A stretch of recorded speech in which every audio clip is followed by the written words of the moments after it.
Olá, seja muito bem-vindo a mais um episódio do Pauta e Prosa. Hoje vamos falar sobre remédios emagrecedores, a pressão estética e a busca nem sempre saudável pelo corpo considerado padrão. Eu recebo Laís Selmer, psicanalista e cofundadora do projeto Saúde Sem Gordofobia e mestranda pela PUC, e Renato Zilli, endocrinologista do Hospital Sírio-Libanês, a quem eu agradeço muito pela participação. Sejam muito bem-vindos. Olá, obrigado pelo convite. Obrigada pelo convite. Pessoal, gostaria já de começar a conversa, doutor, esclarecendo pra gente o que são as chamadas canetas emagrecedoras, quais são os efeitos no organismo e quais são as diferenças entre as duas mais populares, que é o Ozempic e o Mounjaro, por favor. Boa. Então, o estudo para perda de peso vem evoluindo ao longo dos anos, né? Antigamente a gente tinha as anfetaminas, tinha a sibutramina e de um tempo para cá, através do monstro de Gila, que é um lagarto do deserto, eles viram que as vítimas morriam de baixa açúcar no sangue. Aí foram estudar e viram uma molécula chamada que é GLP-1, Glucagon Light Peptide 1. E essa molécula, o que ela faz? Ela ajuda na potencialização da insulina, que é a mesma molécula que a gente tem quando a gente faz a cirurgia bariátrica, ela é hiperestimulada.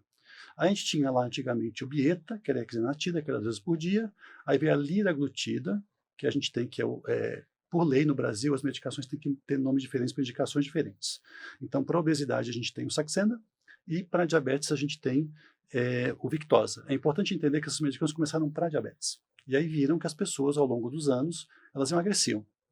E aí depois, hoje em dia, a gente tem o similar no Brasil também, né? Dessas canetas, que é o Lírio e o Lirux. Aí depois, essa de aplicação diária. Aí depois veio o Ozempic e o Wegovy, o Ozempic para diabetes, o Wegovy para perda de peso, que é a semaglutida. E a gente tem outra classe hoje em dia, o Mounjaro, que ele atua não só no GLP-1, como no GIP, que é uma medicação mais potente que a semaglutida, né? Que é a tirzepatida. A gente tem 2 nomes comerciais, né? No Brasil, a gente tem o Mounjaro, e ele foi lançado para perda de peso com outro nome, que não chegou no Brasil, que chama Zepbound. Então, evoluiu muito, e tem mais de 120 moléculas vindo para o mercado.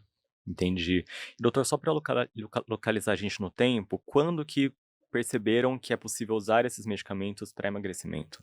Essas medicações vêm com um estudo de mais de 20 anos. Uhum. Né? Então, antigamente, a gente sabe que com dieta, atividade física, a gente conseguia aí 13, 15% uma resposta excelente. Uhum. Né? Então, as medicações antigas em torno de 8%, mais ou menos. Então, quando a gente tem a liraglutida, que é diária, a perda de peso média é de 5 a 8%. Quando a gente passa para a semaglutida em dose máxima, 15%. E quando a gente passa para o Mounjaro, né, para a tirzepatida, a gente tem 26% de perda de Entendi. peso. E doutor, existem pessoas que não respondem a essas medicações?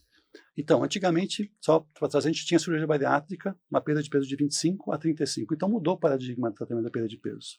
Né? Porque a Laís, né, vai falar também aqui para a gente, Uhum. é muito difícil, não só, é mais difícil manter o peso do que emagrecer. Porque às vezes as pessoas fazem dietas restritivas, né, fazem jejum intermitente, acabam depois evoluindo com episódio de compulsão alimentar, porque o corpo ele quer voltar para aquele peso metabolicamente, né? E isso acaba acontecendo. Então, essas medicações, elas vieram para mudar esse paradigma da perda de peso. Uhum. Eu me fugi da pergunta que você fez. Não, Volta lá. imagina. Era isso? Era isso. Era isso. E Depois ele corta aí, Laís, né? a gente sabe que existem pessoas magras e com sobrepeso que buscam esses tratamentos. E gostaria de ouvir de você se isso é reflexo de uma pressão estética, principalmente sobre o corpo feminino.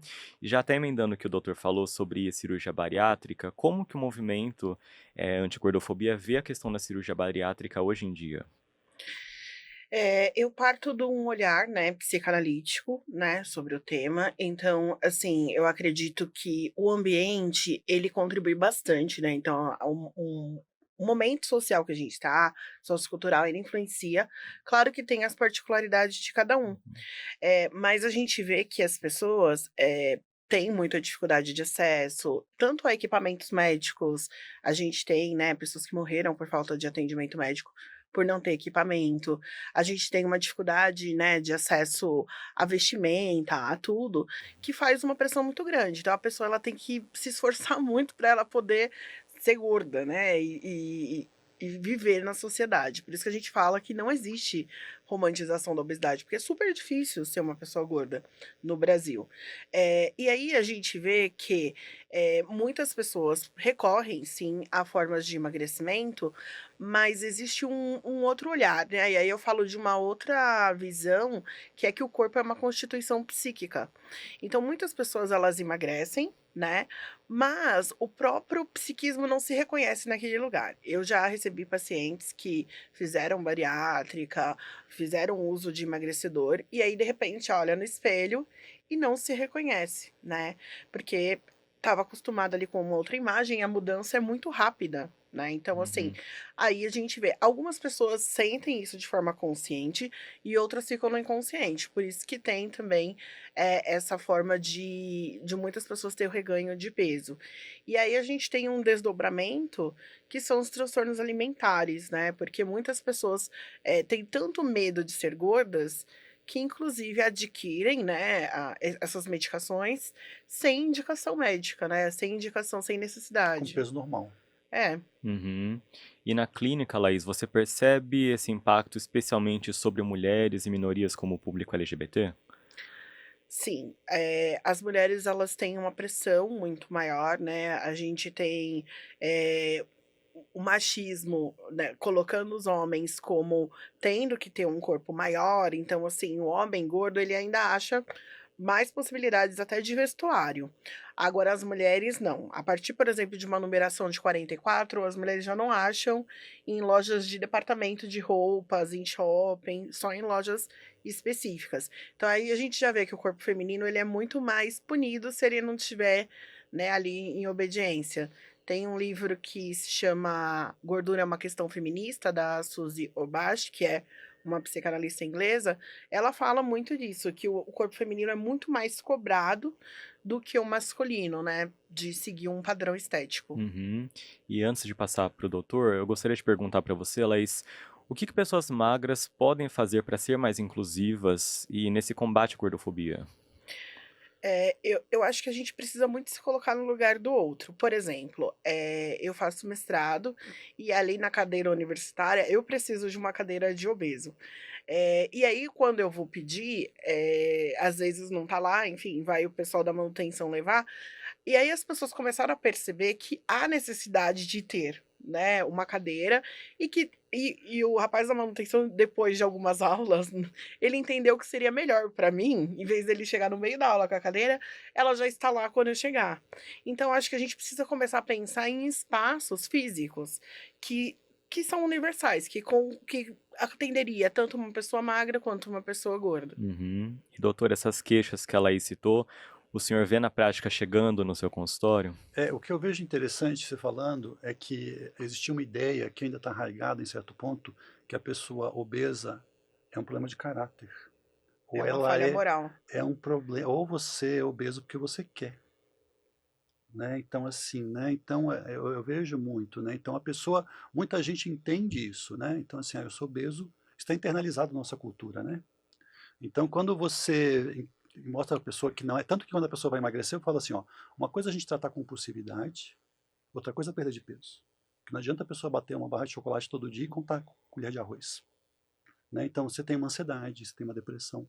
Por isso que é importante um tratamento multidisciplinar, porque a comida, na verdade, ela é consequência, né, de um desajuste psíquico, né? Então, assim, é muito importante entender isso. Então, eu vejo que é muito entendido ainda, né, que existe como a obesidade fosse a pessoa é obesa porque quer, ou é uma falha de caráter, de comportamento. Né? Você deve ver muito isso também, não é?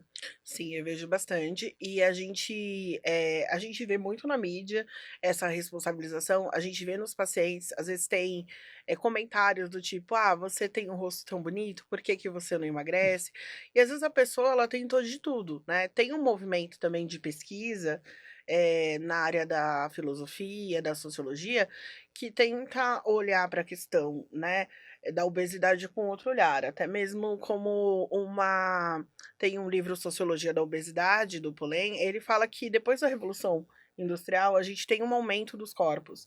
Ele entende que é uma transformação social, né, do corpo. E que todas as tentativas de emagrecer a população só estão falhando nos últimos anos. E a gente vê isso mesmo, né, a população está cada vez então a gente precisa pensar em outras coisas, né. Eu tento trabalhar muito com os meus pacientes de não fazer nada restritivo, porque toda restrição, o próprio Freud há 100 anos falava isso, toda restrição gera compulsão. Então se você não tinha uma compulsão e você restringe, o seu psiquismo ele vai tentar compensar. Então Uhum. tem muitas pessoas que fazem bariátrica ou tomam medicação, elas param de comer porque inibe o apetite, aí elas vão deslocar para outros lugares, né, então isso não é saúde, né, isso, tá muito longe do conceito de equilíbrio. Então eu tento muito trabalhar na clínica para os pacientes, a questão de ter bons hábitos, né, acho que saiu até na Lancelot uma pesquisa no Canadá, sobre que era muito melhor as pessoas não pensar muito se emagrece ou engorda, mas pensar em hábitos, do tipo de ingerir frutas todos os dias, de fazer atividade física, do que pensar no resultado disso, porque aí eu não sei, mas eu acho que você pode responder. Parece que as pessoas vão em busca do emagrecimento, não de uma Da saúde. saúde. Sim, as Uhum. pessoas procuram um quilo, né, eu quero pesar tanto, né, eu falo assim: "E a composição corporal?". O que a gente sabe é que a gente tem que mudar o meio ambiente. Então, a sociedade do jeito que a gente vive hoje em dia, né, se a gente pensar que em 100 anos mudou muita coisa, né, a luz elétrica, né, o excedente, a gente tem aí eu me lembro que quando eu era pequeno era refrigerante no fim de semana e olhe lá, né. Hoje em dia você tem um excesso, você pode tomar refrigerante toda hora, você pode comer gostoso toda hora. A comida, ela tem um efeito aditivo tanto quanto a cocaína, ela age nas mesmas áreas do cérebro, né. Então a pessoa fica adicta à comida. E pós-pandemia, né, acho que a gente ainda vive aí um problema pós-pandemia, em termos de Uhum. saúde mental. Então, assim, o único prazer que a pessoa tem é comida, muitas vezes. E você vê que a pessoa, você tira o prazer da pessoa, ela vai com certeza para outro lugar. Então você precisa, a alimentação mais saudável, ela é mais cara, ela é perecível, ela tem uma baixa disponibilidade. E Uhum. a gente não tem uma segurança alimentar no Brasil, né. Quando a gente vê café indo de 30 a R$ 50, que é um produto básico do brasileiro, a gente vê também o ovo, né, as proteínas mais baratas encarecendo, aí a gente vê que o consumo de ultraprocessados aumenta, né. Uhum. Então assim, a pauta de falar sobre, saúde é muito ampla e é política também. Uhum. E Isso. Laís, eu estava pesquisando que existe um movimento do body neutrality, né, que é você ter uma relação neutra com o corpo. É mais ou menos esse o caminho, na sua avaliação? Eu acho que você precisa entender que o corpo faz parte de você, porque às vezes fica muito aquele discurso: "Eu odeio minha barriga, eu odeio meu braço", mas calma aí, o meu braço, minha barriga sou eu, né. Então eu acredito que a gente precisa olhar o corpo como o psiquismo como uma coisa integrada, e buscar um cuidado mente e corpo, pra gente entender se esse é o corpo que eu sou, né, ou que eu estou no momento. Porque Uhum. também é um corpo em transformação, né. Por exemplo, muitas pessoas associam a pessoa gorda a uma preguiça, a descuido, e às vezes na clínica eu vejo, por exemplo, que não tem nada disso. Às vezes eu tenho muito mais workaholics, que acabam ganhando peso, porque o corpo precisa dessa compensação para aguentar o peso psíquico de repente, ser aquela pessoa que resolve tudo da família, tudo para todo mundo, e aí o corpo ele se manifesta assim, porque ele Uhum. ele entende que aquela pessoa precisa guardar tudo. Então a gente precisa entender quem nós somos, antes de tudo. E aí depois entender, porque às vezes as pessoas falam sobre aceitação de um jeito como se fosse uma estagnação, né. Mas a gente não é sobre aceitação, é sobre se conhecer e se permitir também. Uhum. E pessoal, falando da questão socioeconômica, esses tratamentos Ozempic, Monjaro, vocês consideram isso tratamentos ainda muito elitizados? Infelizmente sim, eu só quero fazer um gancho aqui com ela. Claro. Então, aceitação é uma palavra de dois lados, né. Então, aceitar o que eu estou agora, como estou agora, e o que eu posso fazer com isso. Né, as pessoas não aceitam como elas estão agora e não querem fazer nada com isso, né, então elas querem um remédio emagrecedor, né. Então, assim, no paradigma da perda de peso, realmente as medicações modificaram o tratamento, né, facilitam a perda de peso, mas vejo gente também que fica às vezes sem comer 2 dias. Eu tenho gente que perdeu 50 quilos com a tirzepatida, com o Monjaro. Então, se você emagreceu 50 quilos, né, você reverteu diabetes, reverteu hipertensão, né, então, assim, é uma mudança de paradigma do tratamento da obesidade. né? Porque não é só, hoje em dia a gente sabe que se contar obesos e sobrepeso, a gente tem mais de 60% da população acima do peso. É uma doença de saúde pública, né, que vai aumentar o risco de diabetes e hipertensão. Então não é algo que seja, né, que vai gerar uma doença física lá na frente. Uhum. E o consumo de ultraprocessado, ele vai piorar a saúde mental. Então as medicações, elas são efetivas, sim, mas elas, eu sempre falo, quem faz o milagre é você. Né? Quem vai fazer dieta, vai comer assim. Então não adianta a pessoa querer emagrecer, tem gente que vem e come uma refeição por dia, por exemplo. Uhum. Então a pessoa vai lá e bate um hambúrguer uma vez por dia. Emagrece, emagrece. Mas se estivesse comendo direito as 3 refeições, quando para o remédio, diminui a medicação, ela se reeducou. Que eu acho que essa é a grande questão, né? Você se reeducar, né? Entender que a alimentação, né? Por que tem o corpo, ele precisa de comida, né? Então Até assim, porque eu tenho que existem pessoas magras não saudáveis também, né? isso, e tem pessoas acima do peso que fazem atividade física que têm um perfil metabólico muito mais saudável de quem é magro. Uhum. Né? Então, assim, o que eu posso fazer nesse sentido? A gente sabe que metabolicamente, se a pessoa perde 5 a 10% do peso, que não é muito, já tem um benefício de 5 a 10 anos de vida. Né? Então, eu Uhum. vejo as pessoas, eu quero pesar tanto, eu quero a barriga tanto, mas isso é saudável? Ou quando a pessoa chega no consultório e fala assim, eu quero ter gordura corporal 13%. Tem isso que foi importante você falar, né, o IBGE ele exibiu esse dado, e aí eu estava escrevendo no mestrado, e aí lá numa reunião, uma colega perguntou: "Mas calma aí, o IBGE está considerando o quê? Composição corporal ou IMC?" Porque tem uma grande problemática do IMC, né, ele calcula peso e altura, mas ele não vê se você tem qual composição muscular que você tem. Então a gente tem também, a gente não tem um estudo efetivo com Tem outras composição, propostas. né, corporal, assim, em Uhum. grande número em escala do Brasil. O IBGE ele usa o Uhum. IMC, que é um cálculo populacional, mas que ele pode também não refletir toda a realidade. Uhum. E aí a gente vê, por exemplo, que você está falando que a pessoa precisa ter mudanças de hábito, né. E aí eu vejo muito sentido, né, no que o Polem traz no livro dele de Sociologia da Obesidade, porque realmente depois da Revolução Industrial a gente começou a trabalhar igual máquina, competindo.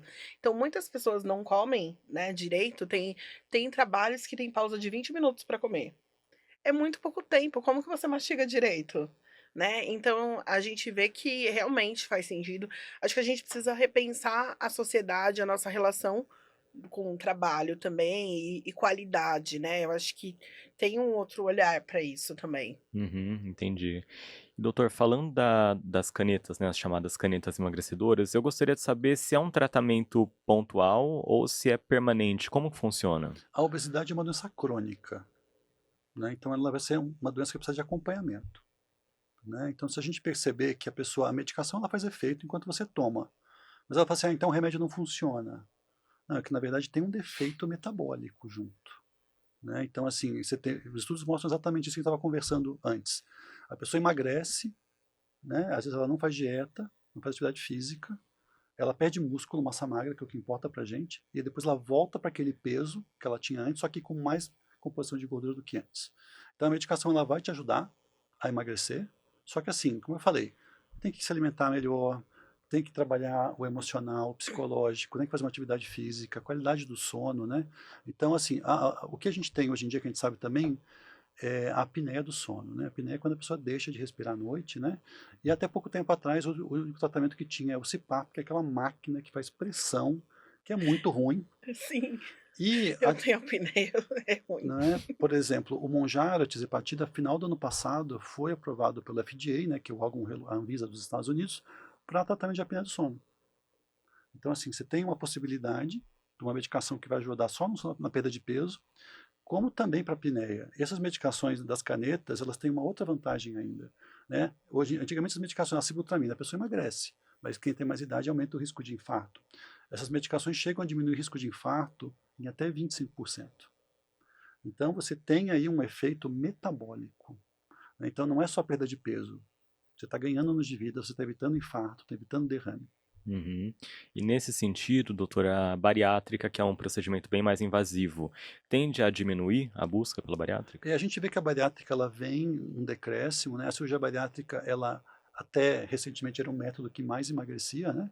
Você tem a perda de peso de 35%, e a gente sabe que ao longo do tempo as pessoas vão reganhando peso. E tem que ter um preparo psicológico muito bem feito, né? Tanto que uma das obrigações é uma avaliação do psicólogo, né? Para não indicar uma bariátrica sem a pessoa ter um perfil comportamental que ela tolere passar por essa experiência, Uhum. né? Agora, a gente vê que as pessoas têm preferido a medicação. É um custo elevado ainda? É. Não é acessível?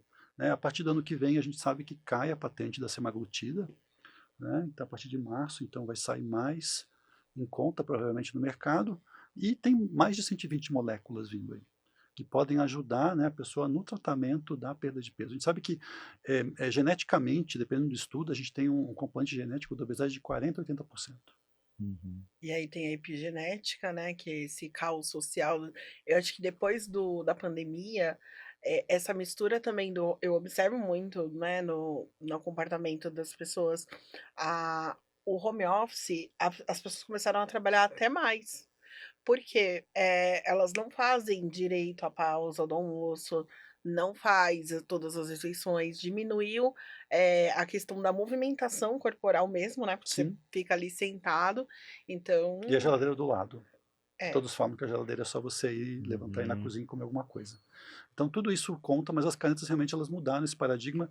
Até hoje em dia as medicações são de uso contínuo. Uhum. E vocês falavam antes da gente começar da importância da receita nesse sentido, né, para as pessoas adquirirem. Isso, desde faz alguns meses já que a Anvisa, felizmente, hoje em dia é só com receita médica, né? Então a pessoa, quando ela vai na farmácia, a receita tem validade de 3 meses. Porque a gente vê muitas pessoas, assim, essas medicações são a dose é crescente, né? 0,25, 0,5, 1, então a pessoa ia lá e Uhum. comprava a dose máxima de 2,4 semaglutida e passava mal. Nossa. Várias pessoas já vi isso, né? Ah, não vi a dose Uhum. mais alta, é melhor, vou tomar essa. Ou tem gente que tem diabetes ou hipertensão, você toma uma medicação dessa, precisa de medicação.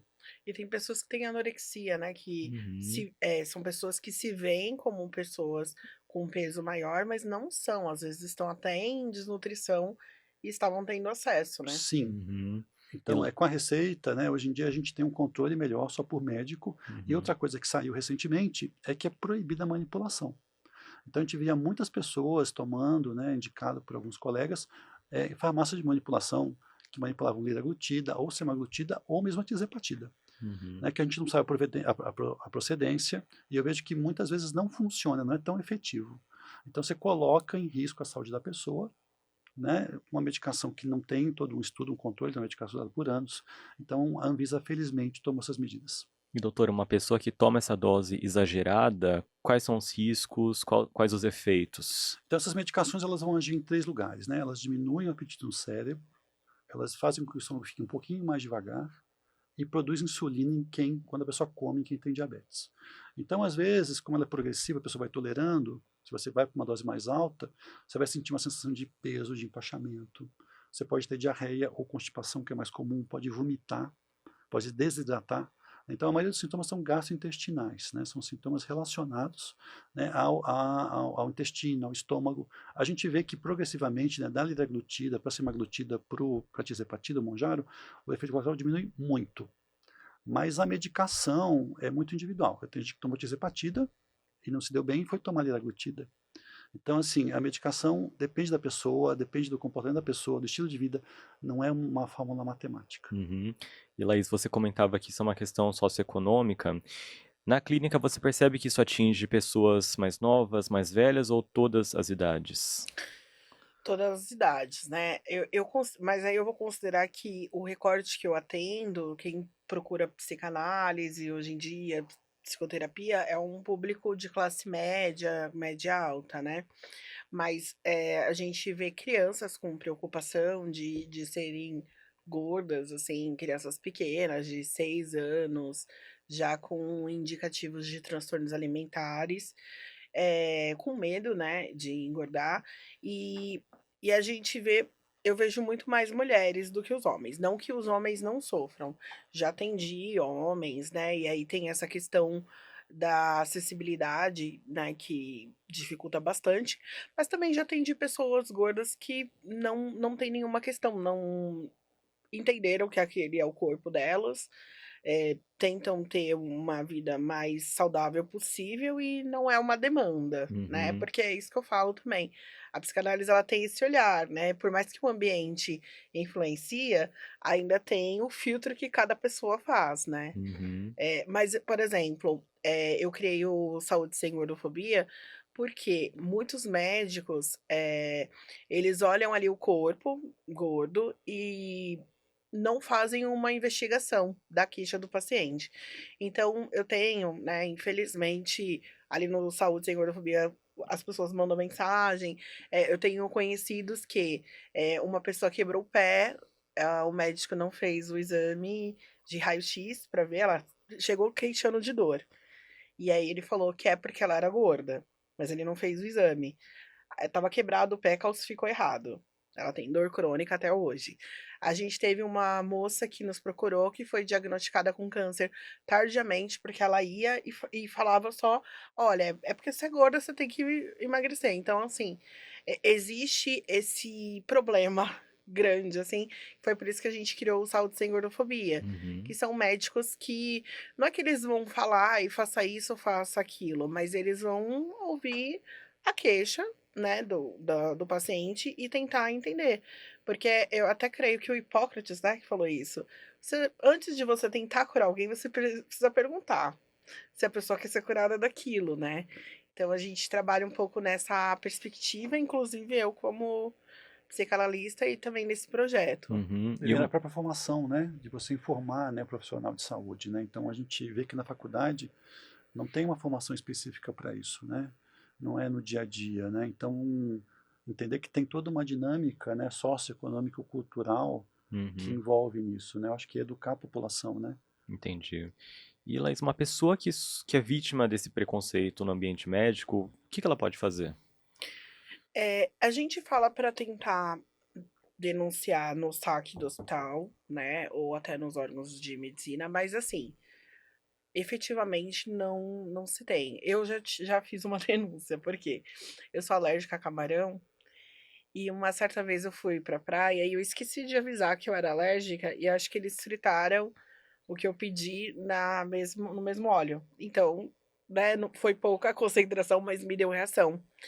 E ao chegar no hospital, o médico ficou falando sobre eu emagrecer, ele achou que eu era compulsiva e eu não tenho compulsão alimentar, eu só esqueci, estava na praia, acho que distraída, e eu estava já inchando, já, e aí meu marido falou: "Então, dá pra você dar um antialérgico pra ela?".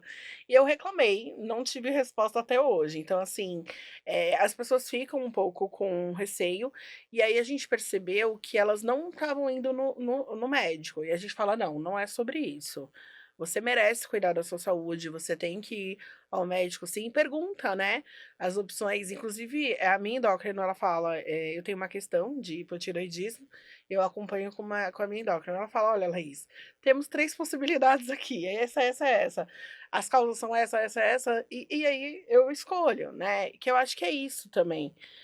Mas já tive muito disso, dessa experiência na própria pele, né, e vejo, né, as pessoas. Então acho que os médicos, eles precisam, claro, eles têm um conhecimento, né, assim como eu tenho da psicanálise, mas a gente precisa, envolver o outro na escolha que ele vai fazer com o corpo dele, né. Uhum. E doutor, essa questão do hipotireoidismo que a Laís falou, questões hormonais, como que tudo isso influencia em a pessoa conseguir emagrecer ou não? Boa. Então a gente sabe que antigamente a obesidade ela era muito associada a doenças metabólicas, né, então o hipotireoidismo é quando a tireoide funciona pouco, ou quando a pessoa tem um Cushing, né, que é um aumento do hormônio do estresse, que é o cortisol, mas a gente sabe que hoje em dia a grande maioria das doenças relacionadas à obesidade tem relação com o estilo de vida, né. Eu não vou dizer que é comer mais, né, basta comer errado, basta comer uma refeição ao dia, a gente sabe que uma noite de sono mal dormida aí pode chegar a ser 400 calorias por noite, né, então assim, é o estilo de vida da pessoa que vai associar. Então a gente sabe que as causas genéticas, não vou dizer que um hipotireoidismo descompensado não vai causar, mas hoje em dia a gente vê pouco isso na prática. Uhum. E existe tratamento. Esse tratamento, com certeza. Uhum. Legal. E pessoal, se por um lado existe uma busca por um emagrecimento, a gente vê também a busca por um corpo musculoso, um corpo padrão, né, especialmente no meio LGBT. E daí a gente fala sobre a questão do uso de anabolizantes também. Gostaria de ouvir de vocês se é uma questão que chega até vocês, quando que é indicado usar anabolizante? Boa. Então, desde 2023, o Conselho Federal de Medicina proibiu o uso de anabolizantes para fins estéticos ou de performance. Apesar de a gente ver isso toda semana no consultório, né, porque o anabolizante ele pode aumentar a mortalidade em até 3 vezes. Nossa, É muita Meu coisa. Deus. nossa, gente, é muito. Então, assim, você vai ter crise de ansiedade, infertilidade. Então, o uso de anabolizante, ele é proibido por lei, né? Então, assim, desde 2023 eu vejo muitas pessoas que são mal informadas, ou vai algum médico, o médico acaba prescrevendo anabolizante, sem a pessoa saber que está tomando anabolizante, inclusive, né? Ou vários tipos de anabolizantes diferentes, Uhum. né? O que a gente vê, o anabolizante, em alguns casos, ele dá bem-estar, né? Eu falo assim, você ganha uma capa de super-homem. O problema é que você não é. Então, assim, ele aumenta o risco de infarto, ele vai aumentar colesterol, aumenta o risco de câncer, então ele é proibido. Então, eu acho que é uma questão de consciência das pessoas, de conscientização, ainda mais as mulheres hoje em dia, né? Todas as mulheres querem tomar testosterona, né? Porque querem ficar definidas, querem aumentar a libido, mas não é só o hormônio que define a libido, né? Eu vejo muitas mulheres com testosterona de 0, na menopausa, com libido normal, né? Então é importante entender que o hormônio ele não vai resolver o problema da vida da pessoa. Que é a sensação Uhum. que a pessoa procura hoje em dia. Eu quero ficar magra, eu quero ficar sarada, eu quero aumentar minha libido. Não é isso a função do anabolizante, né? Tem indicação nas pessoas que têm uma testosterona baixa. A gente vê que quem tem mais gordura abdominal, né? A gordura abdominal no homem, ela produz hormônio feminino. E ela baixa a testosterona. A apneia baixa a testosterona. O uso de maconha baixa a testosterona. Então, às vezes, você orienta a mudança de estilo de vida, a testa da pessoa dobra. Já vi várias vezes. Nossa. Então, o uso de anabolizante, se você dá um anabolizante para alguém, aí você corta o eixo da pessoa, né? Então, assim, às vezes demora meses para a pessoa recuperar aquele estrago que o anabolizante fez. Uhum. Você queria complementar, Alex? Ai, gente, eu ia falar, olha, como psicanalista, a pessoa vida sexual saudável é importante demais para a saúde mental, porque a gente vê muitos jovens com queixa de falta de libido, né, hoje em dia. E realmente o Freud estava certo, a vida precisa ser mais saudável. Agora, falando da comunidade LGBT, é uma comunidade que, ao mesmo tempo, tem uma força, mas ela também é excludente, né? Eu vejo casos de pessoas LGBTs negras se sentindo excluídas, ou pessoas que não têm um determinado perfil estético, né, porque tem aquele perfil padrão musculoso. E aí também, aí eu acho que experimenta, a mesma pressão que o corpo feminino, né, de ser algo, assim, muito esteticamente perfeito para poder ser aceito, respeitado e admirado. Então a gente vê muitas pessoas recorrendo a anabolizantes, recorrendo a às vezes até, tem gente de 20 anos atrás de harmonização facial ou botox. Gente, calma, não tá tudo bem ainda. Preventivo. Deixa aí, deixa aí, que saudade dos 20 anos, né. 20 anos tá tudo bem com você, assim. Mas sim, porque a gente vê que as pessoas se sentem, tentando pertencer a uma comunidade, né. Eu não conhecia muito antes de atender, né, na clínica, porque eu comecei a falar sobre gordofobia. E aí acho que por falar de uma coisa muito, né, específica, acabei atingindo outras áreas. E aí eu vi pessoas, né, LGBTs vindo, pessoas pretas, trazendo outros sofrimentos também por conta da pressão do corpo, né, que o corpo chega primeiro, né, em todos os lugares, né. Uhum. Hoje em dia tem uma demanda, né, que a pessoa ela quer ter a foto, quer ter o corpo da pessoa da foto na rede social que nem aquela pessoa tem. É. Então, assim, você então cria um padrão, a gente sabe que, né, a rede social aumenta muito o transtorno alimentar, né, tem vários tipos da pessoa não se identificar com o corpo dela, como não se aceitar naquele corpo. Então eu vejo muito essa pressão hoje em dia também, né, ai não estou magro o suficiente, ai não estou forte o suficiente, né, ai não tenho percentual de gordura suficiente, mas quem disse que isso é o certo? Ou que isso é Uhum. saudável, né? Então tem uma frase que eu falo para os pacientes assim, o normal não é natural, porque o normal ficou massificado, né? E às vezes o normal não é o saudável Isso não é mesmo, né. natural, não é Porque o Uhum. saudável. normal é uma curva, né, gráfica, que é o que a maioria das pessoas corresponde. Se a gente for ver pelo IBGE, a maioria das pessoas estão ou Obesos com ou obesos. sobrepeso ou com obesidade. E aí Uhum. a medicina vai falar que é um fator de risco. Sim. Então acho que é importante as pessoas terem mais autenticidade também. Eu vejo a sociedade muito adoecida nesse sentido da rede social, porque ali é um lugar da fantasia, né. Ninguém tá sorrindo todos os dias, ninguém tá com os boletos pagos todos os dias, Uhum. mas você olha, parece uma vitrine, e aí as pessoas se cobram de ter aquela vida, mesmo sabendo que a foto tem um monte de filtro. Sim. Uhum. Como psicanalista, Laís, o caminho é tentar evitar esse uso constante das redes sociais para não se contaminar com isso? O que pode ser feito? Acho que a gente precisa consumir, coisas que aumentem nossa criticidade, né. Então, eu falo, São Paulo é cheio de musicais, né, e hoje tem musicais acessíveis para as pessoas, o Wicked que o diga, né, que o Wicked não sai de temporada nunca. Então assim, vamos consumir arte, né, outras coisas que alimentam a nossa alma e aumenta a nossa criticidade, né, sobre as coisas. Porque as pessoas estão vivendo uma grande ilusão. Uhum. E o doutor falou preventivo. Esse é um termo que está muito na moda hoje em dia, pro próprio Botox. O que eu me pergunto é prevenir em relação a quê, sabe? Porque existe um certo medo do envelhecimento, ao que parece, né? O que existe é uma demanda, né, então a gente tem o Instagram, a gente tem, uma formação médica que não tem como muitas pessoas seguirem fazendo residência, não tem uma limitação de pós-graduação. Então tem vários termos ao longo dos anos criados, né, tipo modulação hormonal, falência adrenal, hipotireoidismo tipo 2, preventivo, que aí você olha, você passa até por uma pessoa desatualizada, que são termos médicos que não existem. Então, né, a Sociedade Brasileira de Endocrinologia tem tido uma campanha de educar as pessoas, né, porque assim, hoje em dia você vê na internet, você acha que é normal, né? Por exemplo, eu atendo toda semana gente, eu fui no endócrino, meu endócrino passou isso, isso, isso. Aí eu vou lá na página do Conselho Regional e mostro que essa pessoa não tem nem especialidade cadastrada. Nossa, é perigoso, né. Então, né, eu acho que o alerta que fica, né, veja a credibilidade do profissional que você passa, né? Hoje em dia tem o RQE, né, que é o registro da especialidade, né? Então, assim, teoricamente, quem tem, né, especialidade registrada tem que ter o RQE lá, endocrinologista. O conselho, ele permite que eu coloque neurocirurgia no meu carimbo, se eu quiser. Eu só não posso colocar neurocirurgião. Uhum. Então, eu atendo gente toda semana, fui no endócrino e passou tal coisa. Aí você vai, começa a escutar, você fala, não, mas não está batendo. A pessoa não é endocrinologista.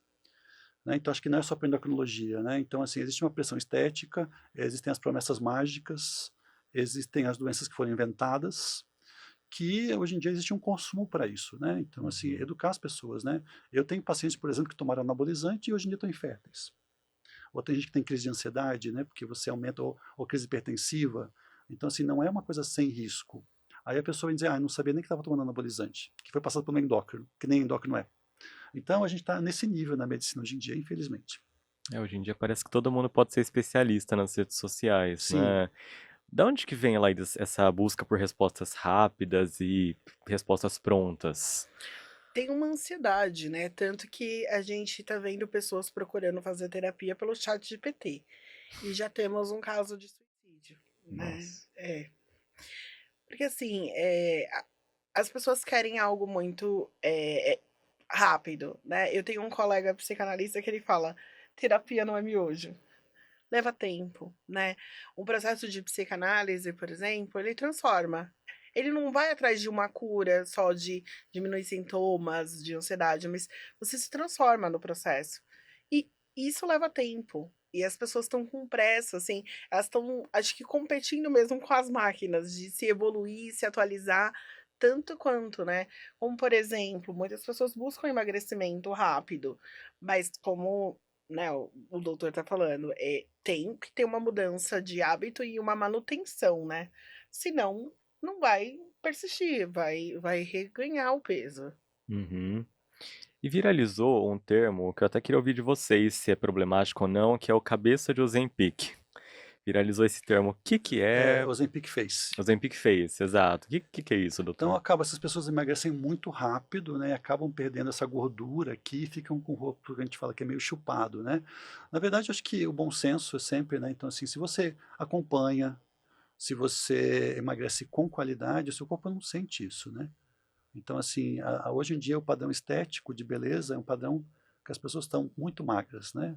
Que as pessoas, então, assim, eu quero ter porcentagem de gordura, como eu falei, eu quero ter, isso tem uma consequência de saúde, né? Porque a pessoa não é, o corpo ele precisa de comida. Nós somos feitos, né? A gente né? A gente é um organismo vivo. Então, o Ozempic fez isso. Hoje em dia você tem um padrão de beleza que é fora do natural. Uhum. Eu vejo que sim, é mais uma prova que a gente está em busca de um corpo ideal e real, né? Porque, por exemplo, as pessoas falam: você não pode ser gordo, mas você também não pode ser magro. Na verdade, o perfil tem até o Vigarello, ele escreve isso em Metamorfose do Gordo, né? Ele é um sociólogo francês. A partir do momento que a gente começou a ir pra praia com biquíni, e a gente vê muito isso no Brasil, existe o corpo brasileiro, né? Que as mulheres têm um determinado tipo de cintura, quadril, o bumbum brasileiro que faz sucesso nas cirurgias plásticas, inclusive no exterior, né? Ou seja, também não é um corpo magro. É um corpo muito, irreal, é muito montado, né, porque aí as mulheres brasileiras a gente tem uma mixigenação racial muito grande, né. Uhum. Então a gente não tem os corpos iguais, não é todo mundo igual. Tem gente com traços asiáticos, tem gente com traços, pretos, tem gente com traços europeus e indígenas e foi uma mistura, né, mas a gente vê muito isso e a gente vê que é sádico, né, porque, as pessoas falam ao mesmo tempo: "Você precisa emagrecer", e aí eu falo pessoas comuns, por conta da sua saúde, mas aí você vai e emagrece, a pessoa te critica que você tá magro demais. Então não era uma preocupação genuína. Uhum. Eu estava lembrando aqui, Laís, uma vez que eu viajei com uma amiga que é uma mulher gorda e ela não conseguiu sentar no assento do avião. Ela teve ali que fazer um certo barraco para conseguir um lugar em que ela coubesse. Então você percebe como os espaços não estão prontos para receber pessoas gordas, né? Você acredita que isso pode mudar futuramente? Eu acho que não é o interesse da indústria, por quê? Enquanto, por exemplo, ela passou por isso, tem uma blogueira que passou por isso também, que teve que pedir até para a embaixada do Brasil ajudar. Eh Eu acho que há um propósito, tá. Tem uns cientistas, eu não sei se você se tá inteirado nisso, que são de pesquisadores sobre gordofobia, eh, eles têm alguns argumentos, que eu acho que são pertinentes. Por exemplo, enquanto eu não adequar a acessibilidade, as pessoas vão buscar fórmulas de caber, né. E aí eles usam muito um autor chamado Foucault, que ele fala, no livro dele de Vigiar e Punir, que os corpos sempre foram ferramentas de controle. Então, lá na Idade Média, você cometia um crime e você ia para a guilhotina, cortavam o seu pescoço. Ou você vai preso, ou você é excluído socialmente. E eu acho que faz um certo sentido, porque quanto menos acesso, mais a pessoa se sente mal com ela mesma, né? Eu sou muito bem resolvida, super analisada há anos, então eu consigo chegar na PUC e falar: "Opa, preciso de uma cadeira para caber meu bumbum aqui".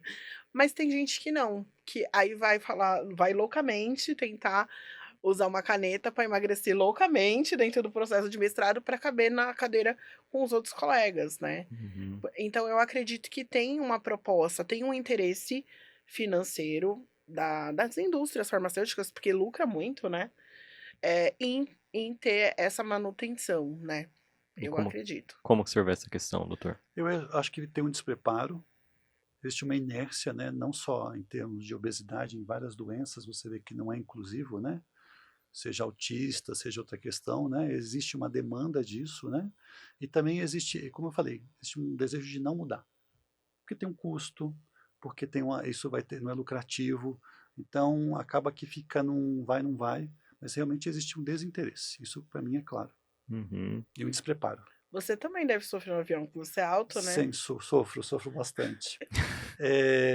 Mas você vê que tem um desinteresse das pessoas, né? Então, assim, de quando você vai procurar, você vê o peso, né? Esses olhares, né? Que você vê que a pessoa, ela está assim com esse peso, tipo, ela é descuidada, ela poderia emagrecer para viajar, né? Então, assim, é uma cobrança social, né? Um defeito de caráter, né? E isso tem uma resposta psicológica muito preocupante, então existem pessoas que realmente desenvolveram uma fobia social, não saem de casa porque não querem ser vistas gordas. E isso é muito triste, eu tenho bastante pacientes nessa Que não condição, conseguem sair de casa. não conseguem sair de casa, é muito difícil. Por exemplo, se precisa fazer um exame, de ressonância, eu já tive uma que teve que fazer numa hípica, Ah, porque não toma. cabia, então assim, é desumano, ela chorava de um lado e eu fiquei com vontade de chorar do outro, porque realmente eu achei desumano, né.